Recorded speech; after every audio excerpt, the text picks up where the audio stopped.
So unfortunately, I fell into hype.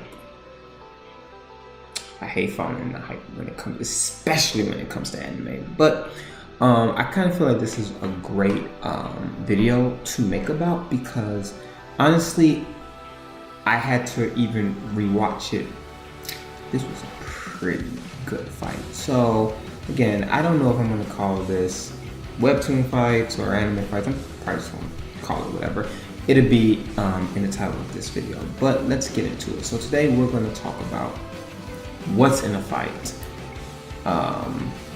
All Might versus All for One. One for All versus All for One, which is pretty amazing. But let's get into the fight. So for all of those who don't know, so Boku no Hero Academia is in their I believe they call it like raid villain arc or something like that, in which they invade the League of Villains in order to save Bakugo, because he got caught in the school training trip arc of this series. So here we meet the villain called All for One, whose ability, basically how All Might's ability, which is One for All, is basically it gives ability to other people. One for All is exactly the opposite, and the villain is able to take the ability and utilize other people's abilities even at their max abilities, which is kind of trending nowadays talking about this. But let's continue on with the fight. So One for All and All for One, All Might and the villain has some history. Spoiler alert if you haven't watched it. All for One killed All Might's boss, teacher. I forgot her name. I'm sorry. I'm really bad at names. And basically, he intends to do the same thing to All Might, but he wants to do more than just kill All Might. He wants to break the symbol of peace. All Might is the symbol of peace. There's actually a video, and I'm gonna leave the link in the description below, called "It All Comes Back to All Might," and it is so true, because All Might is the center of this manga and in this anime, and how it ended is absolutely amazing because of this role that All Might has, and how that role has been taken down. It's absolutely incredible. I can't say it for words enough. It was a good move on the author, and it was a good move in the anime. The fact that the result of All Might is the end of All Might was absolutely incredible. But let's continue on with this fight. He meets his nemesis for the first time in a while, and this is probably the only time All Might has to defeat All for One, to defeat the main boss of the League of Villains, to defeat the arch enemy that he has been waiting to meet for the longest. This is not a battle. This is not a battle just for it to be a battle. This is a battle for revenge. This is a battle for honor. This is the battle of ideals, which is what this fight comes down to. Because honestly, this fight didn't have that much action. It was more of the emotional battle. This was more of the conflict of ideals. One for All and All for One have extremely different ideals from one another. They think directly the opposite. And when these ideals clash, especially in a fight, you get something amazing. And that's exactly what this episode took. Both of them have clear-cut different ideals, and this is the battle to see which ideal is stronger. And another thing, it's amazing too, because All for One has more advantage than All Might. Even though All Might has the strongest quirk, he still has an advantage overall. One for All has an advantage over One for All. I'm gonna get them confused a lot in this video, so I apologize in advance. And it was just really interesting to see how strong like All Might was to overcome All for One, because All for One, again, he just had the advantage. And the purpose of this fight for All for One was to break down All Might's spirit. It was to break down the basically All Might's like popularity. It was to break down the entire system, starting with All Might, because everything goes back to All Might, which again, I'm glad I watched the video. And so the fight was publicized, and so All Might is trying to come at his with his full power, but in this fight, full power is not enough because All For One has a myriad of abilities that he can use to easily defeat All Might. While All Might has extreme brute force, All Might easily counteracts this with other nifty tricks that he has among his belt. Also, it was really interesting. I thought it was an interesting move on All For One's part because he teleports all of his villains away because it kind of foreshadowed that All For One was going to lose and that he entrusted everything to Shiragi or Shimura. And while Shimura wants to help his master, he can only look as if he's being teleported somewhere else, as One For All handles all of these superheroes on his own. And like Shimura really hates All Might as well for a lot of reasons, which we learned in this episode, which was absolutely incredible. But then again, let's continue. So as he goes to attack All For One, he realizes that Bakugo is still in danger, and he goes to save Bakugo, but All For One does not allow him to do that, and he quickly just repels him away.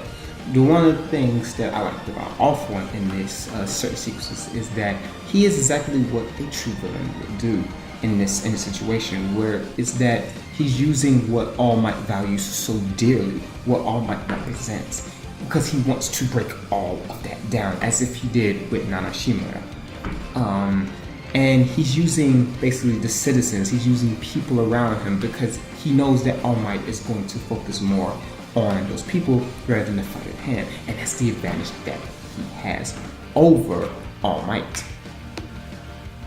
So then All Might goes for another attack, but All For One teleports All Might's teacher, and he punches him by accident. But then All Might quickly recovers and he does a huge attack. And then as One For All is trying to block the next attack, he was able to get him on the ground. This is the first time that he gets him on the ground. Again, it just shows here how like One For All is just a scary, amazing villain, because most people to All Might's ability would have been out, but not One For All. One For All is extremely, extremely strong in this scenario, and he is not fazed by this attack at all, as he mocks All Might's teacher because of their ideals, and this angers All Might, and he tries to punch him again. But One For All has amazing power, so he's easily able to blow away All Might, and his teacher had to save him. There's also an important part here, which actually is the central idea of this entire episode. All Might's ability is starting to fade away so now, because again, he can only use his ability for legit 3 hours at a time, and then he becomes this weak person that is himself.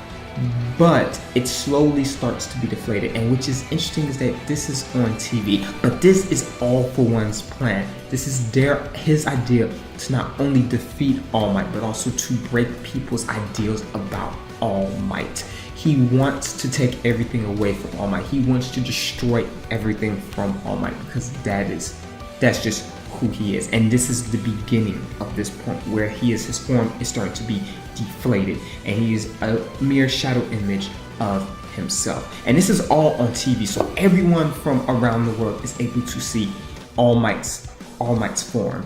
But what's amazing here is All Might is unfazed by this sudden change. He could care less, which is shown in his eyes, which he can care less that he's being on TV and that his form is not the way it is, because the enemy that he has is right before his eyes, and he knows, out of respect for his master, out of respect for everyone that he protects, for being a hero, he has to press on, no matter how embarrassing, no matter how his back is against the wall, and he has to fight, which is shown with the crowds of the people who are cheering him on, because they could care less about what he looks like as well. Though it is a huge shocker and people don't know what to do, they know the best thing right now is that he's fighting a villain who is very strong and that he must press on. And everyone, all the heroes that came in knew that All Might must press on.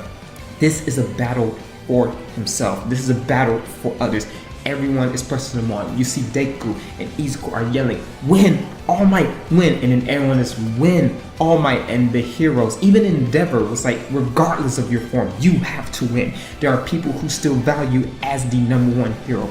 You must win. You must press on. And All Might knows this, which is why he tells One for All, no matter how my form is, my heart is still the symbol of peace. See, this fight, the reason why it was so strong was because, again, this was not a fight about strength. This was a fight about ideals. This was a fight to break down the system that is Boku no Hero Academia and turn it upside down. This was the purpose of One for All. This is why he's a villain in this show as well, because he wanted to break that. It started with Stain. Stain was to open people's idea that the system wasn't always just heroes, that it is a system of villains, that it is a system of different ideals rather than the ones that everyone knew. He started with Stain and he's trying to end it here with All Might. This is where the fight reaches its conclusion. Whereas All Might has a little bit of strength left for one final punch, but he knows even he is at the end of his rope. And One for All knows this too. So he prepares a mega attack of everything, of all the powerful quirks that he has, and he begins to attack All Might. All Might, with his limited power, begins to attack One for All, and they collide with an epic punch. And for the most part, it seems that All for One, is about to win, until he remembers the words of his master. But he also knows by the words of his master what time it was for him. And so he remembers until he finishes training Deku. And when he thinks he's at his limit, he is to go beyond further. But unfortunately, him going beyond will result in a huge price. So he remembers these words and he is able to recover. So he hits All for One with an epic punch. And All for One taunts him and says, "Ha, it's weak." And then he says, "That's because my back wasn't into it." And he begins to get another punch. But this time, this punch is the culmination of the last embers of his quirk that he gained from his master. And he uses all of the remaining residual power to defeat All for One once and for all. His nemesis, his villain, he was able to defeat him once for all, but unfortunately that cost him his ability that he used and he loved so much. And then even after that, the crowd is happy. All Might again, the symbol of peace, finally defeats the opposite of the symbol of peace, whatever you may want to call it. But what is interesting, even the last part was absolutely amazing, because in the last part, All Might, because as his master had told him, he sends a message to Deku and he says, "Now it's your turn." And many people thought it was about villains, but Deku knew it was a message for him. This is a message to Deku saying, "I am done. I have used up all the last embers. I am no more a hero. It is your time to shine. It is your time to be the next symbol of peace." This was actually the best part of the episode for me, even above all of the action, because this was a sign for Deku. This was a sign for his goals. This was a sign that now he must step up to the plate and he must become the new symbol of peace, because he has done his mission, he has done his job, and it is time for him to retire. All in all, this was absolutely an amazing fight, regardless of it is a continuation of another series. This fight was absolutely amazing. It's a 10 out of 10, and honestly, I can't disagree with anyone. I will let My Hero Academia people have their moments, because this fight was absolutely amazing. And again, it wasn't a lot of action in it. It was more about a fight of ideas, and this was clearly an ideal driven fight in this anime. It is one of the best fights in this entire year. But I will never give it in 2018 because I want to leave that for anime that came out in 2015. But again, a great fight. If you're not up to date with it, I suggest that you watch it now because honestly, this fight had me blown away like everybody else. So, yeah, that's my analysis of it. If you like this sort of thing, just leave a comment or leave a like, and that will help me out a lot. If you watch My Hero Academia, I'm up to date with it too. How did you like this fight? Let me know in the comments down below. If you like this video, make sure you leave a like and subscribe. With that being said, thank you for watching and listening, and hopefully I'll see you in the next video.